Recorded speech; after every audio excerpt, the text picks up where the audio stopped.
Tuanze na goli ambalo lilihesabika kama ni goli ambalo kipa Mohamed Hussein kama aliingia na mpira ndani hivi alafu ukarudi nje.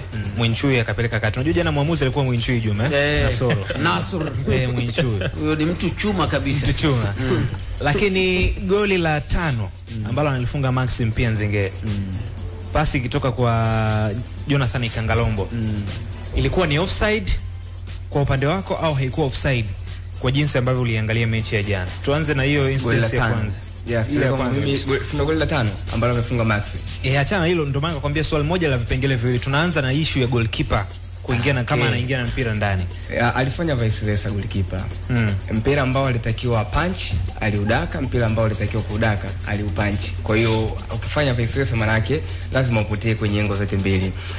Kwenye hilo goli la kwanza ambalo alijifunga mwenyewe lile ni ilipigwa shoot, then wakati anafanya clearance Onyango ule mpira ukawa umerudi tena golini badala ya kuondoa moja kwa moja.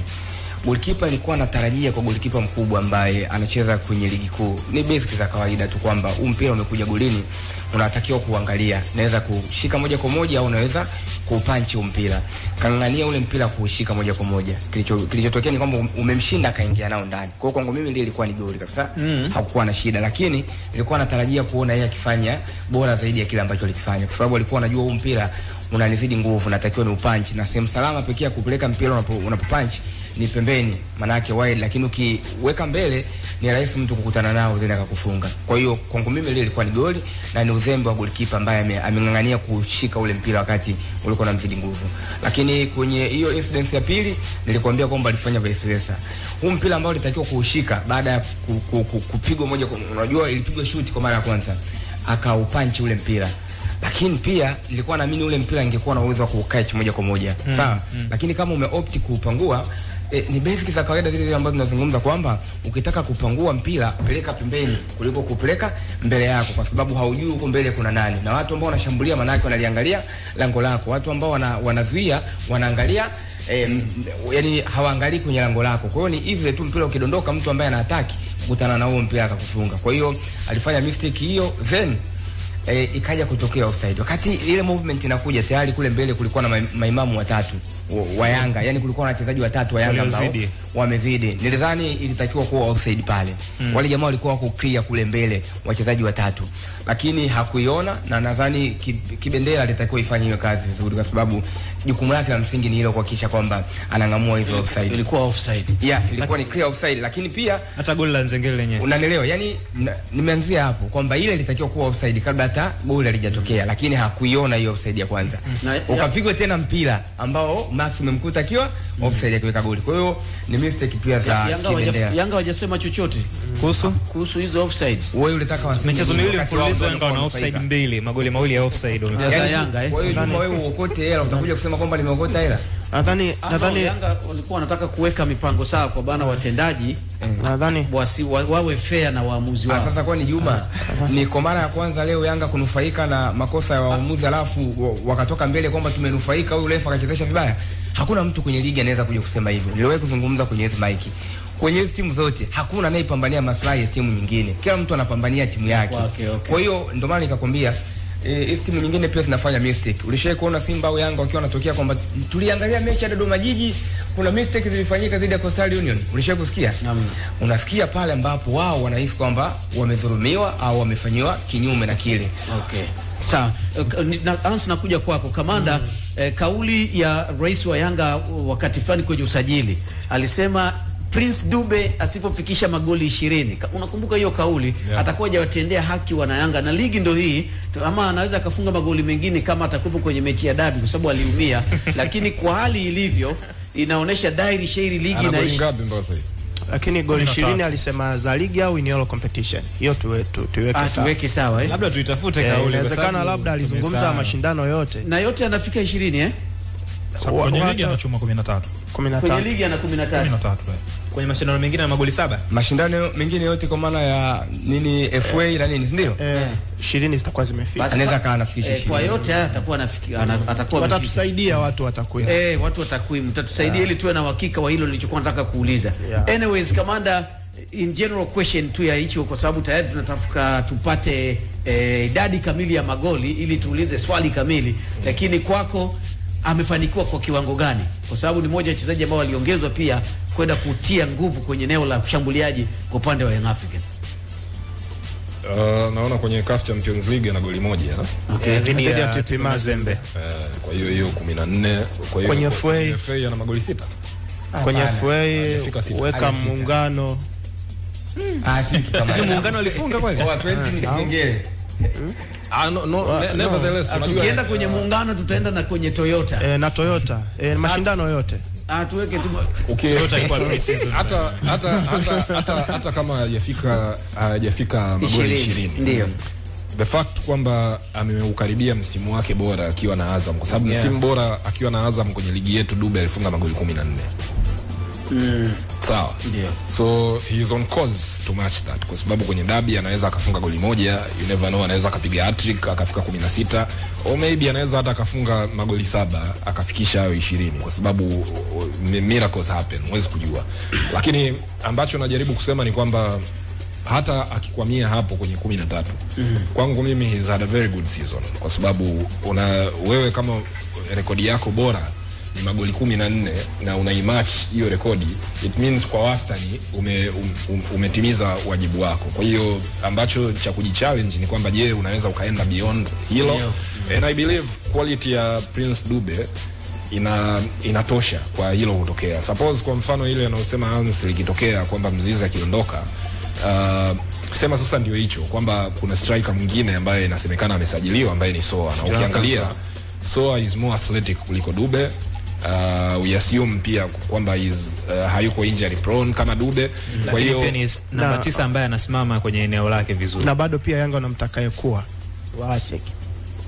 Kwa hiyo output yake inaweza ikaathiriwa na uwepo wa watu wengine, kwa sababu unajua wanakuambia kipya kinyemi ingawa kidonda. Kwa hiyo watu wanaweza wakakumbuka magoli ya Soa kwa mfano aliyowafunga Simba akiwa na Singida yale, wakaona Dube wa kazi gani, akaanza kuwa anatokea bench and what not. But then hayo ndio maisha ya football. Lakini kwa kuzungumzia msimu huu wa kwanza sio issue. Sasa unapozungumzia kauli ambazo mtu anazungumza, sometimes usiziweke nafsini sana, kwa sababu ni watu hawa. Kuna wakati waliwahi kusema kwamba wakikosa ubingwa waulizwe, wakaukosa kweli. Sijui kama watu walikuja kuwauliza. Viongozi wanaahidi uwanja kwamba mimi kabla muda wangu nitajenga uwanja.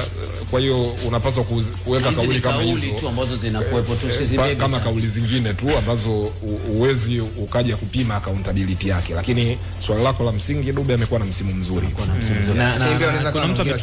Kuna mtu pia ametukumbusha kwamba kwenye zile hatua za preliminary rounds, tunasema hatua za awali kabisa za Champions League, Dube alifunga pale pia. Mwanzoni pale dhidi ya zile timu za Ethiopia. Basi atakuwa amekuwa wale wa benki wale wanaitwa CBE hivi vita wale, alafu wale msemaji wao si ndio Warundi wale Vital basi atakuwa amefikisha, amekuwa na msimu mzuri. Lakini labda ndio hicho ambacho anasema Jeff Lair. Yani wewe kama ni makamu wa rais au mtu mwenye cheo kwenye timu, sidhani kama ni vizuri sana ile kupredict mazingira ya kitu ambacho kitatokea kwa mchezaji, kwa maana kwamba kufunga. Lakini unaweza kuwa hiyo ni kama hope tu, unakuwa na matumaini, lakini anapaswa unajua sasa utaki kumpangia chochote. Rich mimi naelewa, lakini nimewahi kumsikia Pep anamtabilia Raheem Sterling kufikisha idadi ya magoli fulani huo msimu. Raheem nadhani ni moja kati ya msimu wake bora sana akiwa na Man City. Alienda kuscore magoli mengi. Sikumbuki alikuwa ni mangapi, lakini msimu ambao alikuwa anakimbizana na Messi kwenye goal contribution. So alichokifanya Pep ni kujaribu kucheza na akili ya Raheem Sterling kwamba I know wewe ni mchezaji mzuri, then keep your head up, fanya zaidi. So sometimes kiongozi anaweza kumzungumzia mchezaji kwa ajili ya kumpa confidence kwamba bwana wewe ni mchezaji mkubwa, kapambane, unaweza kuhit magoli 20. Kwa hiyo ile ikikaa kwenye kichwa cha mchezaji inakuwa inazunguka muda wote kwamba okay, I can do it. Na Dube ni kwa sababu alianza vibaya msimu. ujue hapa mwanzoni hapa alikuwa na ukame mkubwa sana, karibu mechi 10-12 za kwanza pale alikuwa na ukame sana. Sasa msimu ulivyoanza kama unakumbuka, nadhani zile kama mechi 7-8 za ligi bila kufunga goli, lakini baadaye akaja kupata ile fomu, na ile fomu alivyoipata ni fomu ambayo ilikuja kama mechi 5 mfululizo and then ikapotea tena. Umeona? Kwa hiyo inawezekana ni kwa sababu ni msimu wake wa kwanza, hajazoea Yanga pale na nini. Inawezekana msimu wake wa pili tukaja kumuona Prince Dube ambaye atakuwa, japo pia huo msimu wa pili yanaweza kumtokea aliyosema Jeff, watu wameletwa kina Soa kina nani na sasa kawa nasugulia huko na mimi kama ni Dube kama ni Dube mimi navaa viatu vya Dube. Nikisikia taarifa kwamba Yanga wamemsajili Soa, nitaumwa siku 2. Lazima uumwe. Nitaumwa siku 2 kwa sababu yule jamaa ni opportunist. Ni mtu ambaye anakupa leo, kesho kutwa. Asante Hans. Na bado tuko hapa tunakukumbusha zaidi, endelea kusema na sisi pale kwenye mitandao yetu ya kijamii. Bonge la mechi jana Rich Kiza uwanja wa KMC pale. Jana Kagera dhidi ya Simba Sports Simba walikuwa nyumbani. Hamna mchezaji wa Kagera aliyezungumza maneno kama ya Chilwa. Hakuna aliyezungumza. Lakini Kagera walicheza vizuri sana licha ya kwamba walipoteza ule mchezo, lakini walicheza vizuri, walitengeneza nafasi. Simba walicheza vibaya. Simba walicheza vizuri wakapata matokeo, lakini Kagera walicheza vizuri zaidi pia. Siku zote walikuwa wapi? Waki kama wangekuwa wanacheza vizuri hivyo siku zote wasingeshuka dada. Nafikiri tangu ichukue timu Juma Kaseja timu imekuwa ikicheza hivi. Lakini jana ameperform, yani nimependa ile performance. Unajua kipindi amechukua Kaseja ni kama walishinda mechi 2 sijui 3 mfululizo alafu wakaanza kidogo kurudi kwenye ubora wao. Kurudi kwenye ubora. So pamoja hata wachemshe. Ndio hicho. Kwa hiyo pamoja na kwamba walikuwa wachemshia juani. Sema wanachojaribu kuzungumza bwana Rich ni kwamba ni timu imechange, yani sio ile timu ambayo ilifungwa 5-2 mechi ya kwanza. Na nenda kaangalia ile mechi na hususa first half. Kagera walikuwa wana chance kama 3 za kufunga magoli. Chance 3 za kuscore magoli. Kuna moja ilikuwa ni 3v2. Mchezaji wa Kagera sijui alifanya nini pale. Yani sijui ni nini ambacho alifanya. Na ndo sababu kubwa ambayo imewapelekea kushuka. Kweli kabisa.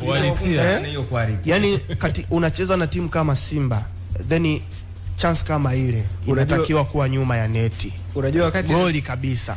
Kuna ukiachana nafasi hiyo unajua mechi ilikuwa naangalia na Ashraf. Tulikuwa tunaangalia mechi 2 ya Simba na Yanga. Wakati Kagera kuna incidents, unajua jana Kagera kama umepata na nyimbi opponent na mmoja anaangalia huko, wote walikuwa wanaangalia pamoja. Hata wakati kuna incidents nyingine Kagera pia imetokea, wamefanya kitu cha ajabu kile na wakati huo pia huko Dodoma mchezaji fullback kushoto anapigiwa pasi nzuri, lakini anakimbia kama anaumwa miguu.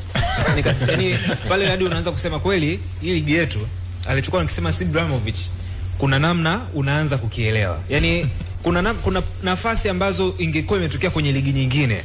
Jana kwa mfano Simba jana walikuwa wanaruhusu goli jana au magoli zaidi ya moja. Yani Simba jana walikuwa wako kwenye mchezo mbovu kabisa. Ndio maana mimi wakati unasema hapo Kagera wamecheza vizuri, ndio nimekubaliana na wewe, lakini pia kuna namna Simba hawakucheza vizuri sana tofauti na kile walishindaje sasa. Kama hiyo unatumia opportunity moja basi imetoka kucheza vizuri kwenyewe huko. Kwangu mimi huko sio kucheza. Kwangu mimi kucheza vizuri ni kutimiza malengo yako. Lengo la mchezo kutimia. Kushinda. Unakwenda unashinda na unafanya yale ambayo yanasupport kushinda au kucheza vizuri ni. Mimi ambaye anazungumza kwamba Simba hakuwa na mechi nzuri na muelewa. Na inawezekana kichwani mwao walikuwa wanawaza tarehe 25 kwa sababu ni kama unacheza na Kagera ambayo unaiandarate kwamba hawa tayari wameshuka daraja. Kuna mechi muhimu zaidi ambayo ni mechi ya tarehe 25. Inawezekana vichwani mwao wachezaji walikuwa wanaiwaza daraja. Na pia unajua football msimu ulivyo. Kuna wakati ambao uwezi ukademand watu wacheze vizuri. Yani kuna wakati ni to get the business done. Umeelewa? Lakini sababu katika hali ya kawaida ukiangalia kwa mfano kinachotokea Yanga kwa mfano wameshinda mechi 2 zilizopita za mwisho kwa kufunga magoli 10. Sawa? Sasa hiyo watu wanataka kuifanya hii kwamba yani ndio kipimo yani kwamba ili timu ili uhesabike umecheza vizuri unatakiwa ufunge goli 5, lakini Simba alifunga goli 5 kwenye mechi iliyopita. Na narrative tulikuja kujadili hapo kwamba Simba wanakosa nafasi, Simba wachezi vizuri, lakini they scored 5 goals. Sasa mimi ninachojua Jeff, mimi ninachojua mimi kama ni kocha mimi kama ni kocha na demand wachezaji wangu kucheza vizuri hata kwenye uwanja wa mazoezi, sio tu mechi hii ambayo unawaanda letu wapinzani, hata kwenye uwanja wa mazoezi. Kwa sababu mimi ninachoamini, wewe kama ni mshambuliaji huwezi kufunga goli kwenye uwanja wa mazoezi, hata mechi yenyewe utofunga. Kila kitu kinachofanyika mazoezini ndio ambacho kinafanyika kwenye copy and paste. Mimi kama ni Fadru na iangalia performance ya jana, and then nitadili na wachezaji wangu vizuri kweli kweli, kwa sababu first half Simba walikuwa passive. Na unajua unakwenda kwenye mechi ya derby, uhitaji kuona defense yako inavuja kama ilivyokuwa inavuja. Rich, tumetaja nafasi ngapi? 2 mpaka 3 ambazo Kagera walipata. Ukikutana na timu yenye quality, yale ni magoli. So utamani kuingia kwenye mechi kubwa mabeki wako wakiwa wanafanya makosa kama yale. Unaweza ukasema ni mechi nyepesi, unacheza na timu ambayo imeshuka daraja, lakini kitendo cha wao kukuvunja vile then hakiruhusiwi.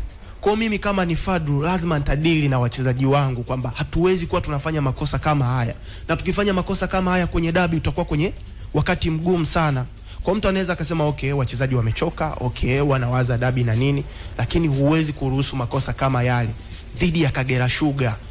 Kwa hiyo mtu anayekuambia jana Simba hawakuwa na mechi nzuri, inabidi umuelewe, kwa sababu kwenye ubora wao Simba Kagera anakufa goli 4 na mpira mkubwa, au 5 na mpira mkubwa. Kwani mechi ya kwanza Kagera kafa ngapi? Zilikuwa 6 au 5? Kama unakumbuka amefunga ngoma akawaonyesha na ishara kabisa kwamba ilikuwa goli la 3 ile. Ndio mpira mkubwa umepigwa Kaitaba. Ichukue ile Simba ya mechi ya kwanza na ya jana, wachezaji ni wale, lakini performance vipi? Sasa katika hali ya kawaida Hans, mechi hiyo unayoisema wewe ndio hiki ninachokisema kwamba hata conditioning ya wachezaji uwezo ukaitegemea kwa timu ambayo katika hiki kipindi imekuwa active, inashiriki CAF Confederations Cup, wamefika all the way mpaka finali, wamefika nusu finali ya FA na walikuwa wanashiriki mechi za ligi.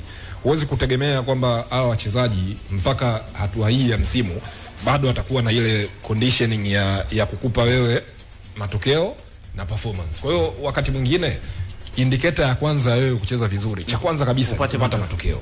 Lakini nakuelewa kama ndio tunaanza kujadili kwamba haya matokeo it could have been better. Kwa hiyo point unatuambia nini tarehe 25? Kama watu wamechoka, wamecheza mashindano mengi. Ngoja kwa sasa tutakuja hilo tutajadili. Evansi, backline ya tutakuja hilo. Nimemsikiliza mwenyekiti, ningeweza kujibu lakini utajibu Evansi, ile backline ilikuwa inakatika. Uliona shida ilikuwa ni nini? Wamechoka ama eneo lao la kiungo ndio ilikuwa ni kama namba ilipungua ya ukabaji kwa upande wa Simba? Mimi naamini ni hizo, tunasema watu akili haiko kwenye mchezo huo, wanawaza mchezo unaofuata. Yani unajua kuna muda unafika, kwa sababu wao wakiwaza kwenye mechi nyingi za dabi wao ndo wamekuwa watumwa. Yani mara nyingi wao ndo wanaenda kuteseka kuliko ambavyo wapinzani wao wanateseka. Kwa hiyo wao walikuwa wanataka kukamilisha kwanza hiki kilichopo hapa, tuanze mchezo wetu unaofuata. Kwa hiyo unawaza ingekuwa ni mechi ambayo unacheza na timu ambayo inaweza kutumia makosa unayoyafanya kwa 100%. Yani ni mechi ya jana ni Simba kapoteza. Yani sio sare, ni Simba kapoteza mchezo. Ila unacheza na timu ambazo kwenye kuconvert hizo nafasi ni changamoto. Na kila siku nimekuwa nazungumza, yani kuna timu ukicheza nazo kuna baadhi ya makosa ya hizi timu kubwa hayaonekani, ila tukienda kwenye mechi ambazo watu wameuma meno kweli kweli ndo tunaanza kusema goalkeeper wetu ana matatizo, center back wetu ana ni kwa sababu watu wana uwezo kukuonyesha wapi unakosea. Angalia mechi ambazo wamecheza Simba na Singida, pata striker kama Soa kwenye mechi ya jana. Tunazungumza biashara nyingine hapa. Ni kwa sababu watu wana uwezo wa kukuonyesha unapokosea ni hapa, na tunaweza kutumia makosa kuwa matokeo. Ila unacheza na vilabu vingi kwenye ligi yetu haviwezi kukupa hiyo quality. Tunacheza dhidi ya Ken Gold, hawezi kukupa hiyo quality kwa 100%. Watakuonyesha kwenye dakika kadhaa tu za mchezo wamemaliza. Crown Media. Hapa ni nyumbani.